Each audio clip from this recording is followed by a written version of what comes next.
Movie start होती है और हमें एक एलियट नाम के आदमी को दिखाया जाता है जो कि मरे हुए लोगों का फ्यूनरल तैयार करने का काम किया करता था ताकि वो लोग अपने फ्यूनरल पर अच्छे से दिख सके और वो जिंदा लगे। उसके बाद एलियट एक बॉडी का फोटो लेता है और ये सीन यहीं पर खत्म हो जाता है। अब अगले सीन में हमें पॉल और एना नाम के एक कपल को दिखाया जाता है जो कि अपने बेड पर एंजॉय कर रहे होते हैं। अब पॉल तो इसमें एंजॉय कर रहा था लेकिन एना इसमें बिल्कुल भी एंजॉय नहीं कर रही थी। पॉल एना से कहता है कि तुम्हारी परेशानी क्या है, लेकिन एना उसे कुछ भी नहीं बताती। अब क्योंकि एना एक प्राइमरी स्कूल में टीचर होती है और यहाँ पर जैक नाम के एक बच्चे से इसकी काफी अच्छी दोस्ती होती है, लेकिन जैक का बिहेवियर काफी ज्यादा अजीब होता है। अब हमें दिखाया जाता है कि एना अपने स्कूल में काफी ज्यादा अजीब चीजों को एक्सपीरियंस करती है। अब स्कूल खत्म होने के बाद में एना को अपने एक पियानो टीचर के फ्यूनरल पर जाना था और तभी यहाँ वो जैक को बाहर देखती है। वो उससे कहती है कि क्या मैं तुम्हें घर छोड़ दूं, लेकिन जैक उससे कहता है कि नहीं, मेरी माँ मुझे लेने आ रही है। अब इसके बाद एना मेडिकल में पहुंचकर कुछ दवाइयाँ लेती है और साथ ही वो एक पार्लर में जाकर अपने बालों को रेड कराती है और इसके बाद अपने पियानो टीचर के फ्यूनरल पर पहुंचती है।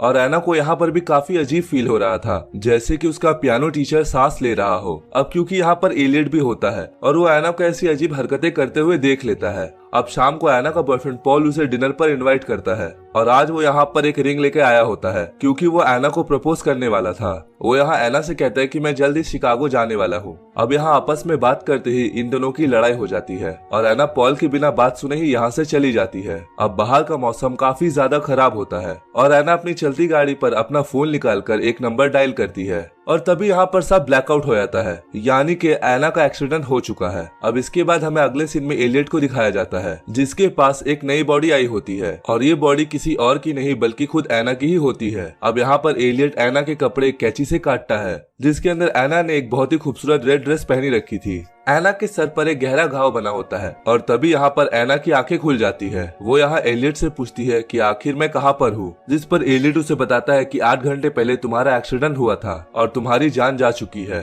और ये बस तुम्हारी बॉडी ही है। लेकिन एना को यकीन नहीं हो रहा था कि वो मर चुकी है क्योंकि वो एलियट से बोल भी पा रही थी और उसे सुन भी पा रही थी और इसीलिए एलियट उसे उसका डेथ सर्टिफिकेट दिखाता है। वो एना से कहता है कि तुम्हारा 2 दिन बाद फ्यूनरल है और वो उससे कहता है कि तब तक तुम्हारी आत्मा तुम्हारे बॉडी में ही रहेगी और जब तुम्हें दफना दिया जाएगा तो वो चली जाएगी। अब एलियट इससे बात कर पा रहा था क्योंकि उसके पास शक्ति होती है कि वो जिंदगी और मौत के बीच फंसी हुई आत्माओं से बात कर सकता है और यहाँ पर सिर्फ एलियट ही ऐसा होता है जो एना को सुन सकता है। और अब एलियट एना से ये सब बातें कहकर यहाँ से चला जाता है, लेकिन यहाँ पर एना को अभी भी यकीन नहीं हो रहा था क्योंकि वो सोच रही थी कि ये बस एक डरावना सपना है। दूसरी तरफ हमें पॉल को दिखाया जाता है और इसे पता नहीं होता है कि एना मर चुकी है। वो एना के नंबर पर कॉल करता है लेकिन एना का फोन एलियट के पास होता है और वो पॉल के फोन को कट कर देता है। अब इसके बाद हम देखते हैं कि पॉल एना के घर में पहुंचता है जहां पर उसे उसकी मां से पता चलता है कि एना की डेड हो गई है। अब यहाँ पर पॉल को भी इस बात पर यकीन नहीं हो रहा था और वो ये सुनकर काफी ज्यादा दुखी हो रहा था, लेकिन यहाँ पर एना की मॉम बिल्कुल नॉर्मल दिख रही थी, जैसे कि उसे इस बात का कोई फर्क ही ना पड़ा हो। दूसरी तरफ हमें एलियट को दिखाया जाता है जो एना की बॉडी को फ्यूनरल के लिए तैयार कर रहा था और वो यहाँ एना के घाव को टाके लगा रहा होता है, लेकिन यहाँ पर एना को इसका बिल्कुल भी दर्द महसूस नहीं हो रहा था।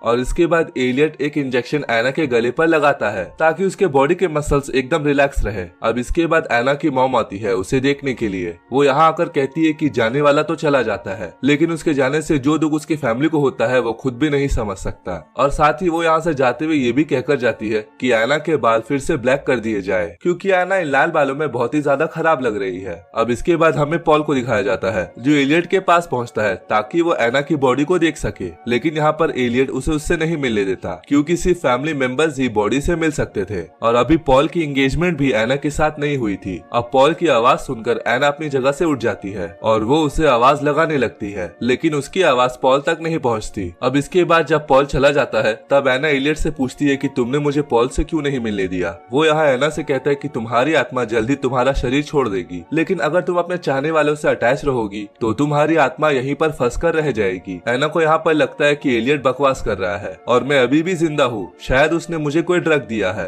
जिससे वो कुछ भी महसूस नहीं कर पा रही है। दूसरी तरफ पॉल अपने फ्रेंड से मिलने के लिए पुलिस स्टेशन जाता है और उसका फ्रेंड एक पुलिस ऑफिसर होता है और वो यहाँ पर उससे एना से मिलने की परमिशन मांगता है, लेकिन उसे एना से मिलने की परमिशन नहीं दी जाती। दूसरी तरफ फ्यूनरल होम में एना अकेली होती है और वो यहाँ पर एक कैंची उठाती है और आगे बढ़ती है। तभी वो यहाँ पर एक दूसरी लाश को देखती है और काफी ज्यादा घबरा जाती है। अब वो यहाँ पर एलियट के आने का वेट करती है ताकि वो उस पर अटैक करके यहाँ से भाग जाए, लेकिन वो यहाँ पर एना के हमले से बच जाता है और वो उसे फिर से बताने की कोशिश करता है कि वो मर चुकी है। लेकिन एना ये बात मानने को तैयार ही नहीं होती है क्योंकि उसकी अभी भी सांसें चल रही होती है। अब यहाँ पर रात में एना एक सपना देखती है जिसमें वह उसी डेड बॉडी को देख पा रही थी जो कि उसके बराबर में थी, लेकिन अब क्योंकि एना तो मर चुकी है वो सपना कैसे देख सकती है। और इसके बाद वो उठती है और सभी सामानों को इधर उधर फेंकने लगती है। अब इसके बाद ये सीन यहीं पर खत्म हो जाता है और हमें पॉल को दिखाया जाता है जिसे काफी अजीब सपना आता है जिसमें एना अपनी बॉडी से अपना दिल निकाले हुई थी और ये देखकर पॉल काफी ज्यादा डर जाता है। अब दूसरी तरफ हमें एलियट को दिखाया जाता है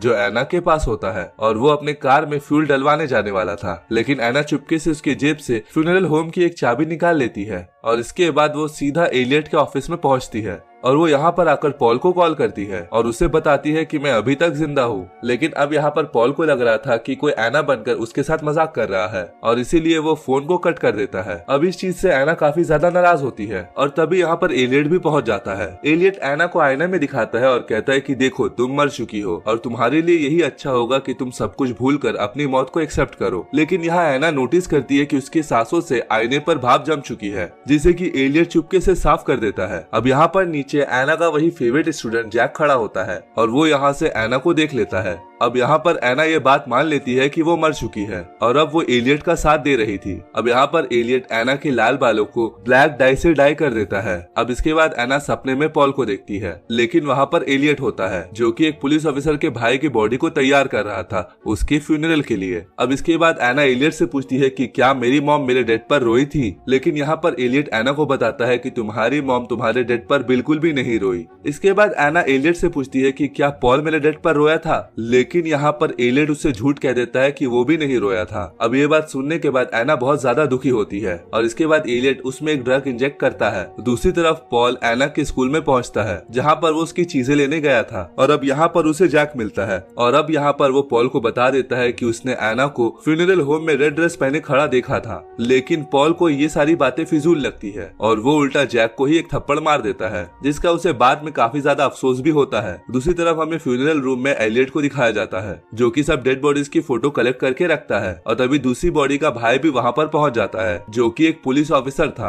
और तभी वहाँ एना की बॉडी में कुछ हलचल होती है और यहाँ पर ये पुलिस वाला ये बात नोटिस ही नहीं कर पाता। दूसरी तरफ जैक को दिखाया जाता है जो बार बार फ्यूनरल में जाता है क्योंकि वो भी मरे हुए लोगों से बातें कर सकता था और ये बात एलियट को भी पता लग गई थी और एलियट उसे कहता है कि मैं तुम्हें सब कुछ सिखाऊंगा जो कुछ मैंने सीखा है। दूसरी तरफ पॉल को उस बच्चे जैक की बात याद आती है कि जिस दिन पॉल उसे प्रपोज करने वाला था उस दिन एना ने अपने ड्रेस के नीचे रेड ड्रेस पहनी रखी थी और उसने उसे रेड ड्रेस में देखा था, तो हो सकता है कि जैक शायद सही कह रहा हो। पॉल फिर से तुरंत फ्यूनरल होम जाता है क्योंकि अब उसे लग रहा था कि शायद एना जिंदा है, लेकिन यहाँ पर एलियट जैक की बातों को झुठलाता है। वो कहता है कि वो बस छोटा सा एक बच्चा है और वो कुछ भी कह सकता है, लेकिन पॉल यहाँ नहीं मान रहा था। इसके बाद एलियट उसे पुलिस की धमकी देता है और उसे यहाँ से भगा देता है और इसके बाद पॉल पुलिस स्टेशन पहुँचता है और वो यहाँ अपने दोस्त टॉम से मिलता है। वो उससे कहता है कि शायद एना अभी जिंदा है और उसे जरूर कोई न कोई ड्रग दिया गया होगा। अब एक दूसरा पुलिस ऑफिसर पॉल की बात पर सहमति जताता है। वो कहता है कि हाँ ऐसा हो सकता है क्योंकि हाइड्रोनियम ब्रोमाइड से किसी की भी बॉडी को पैरालाइज किया जा सकता है, लेकिन अब क्योंकि पॉल के पास कोई भी ऐसा सबूत नहीं होता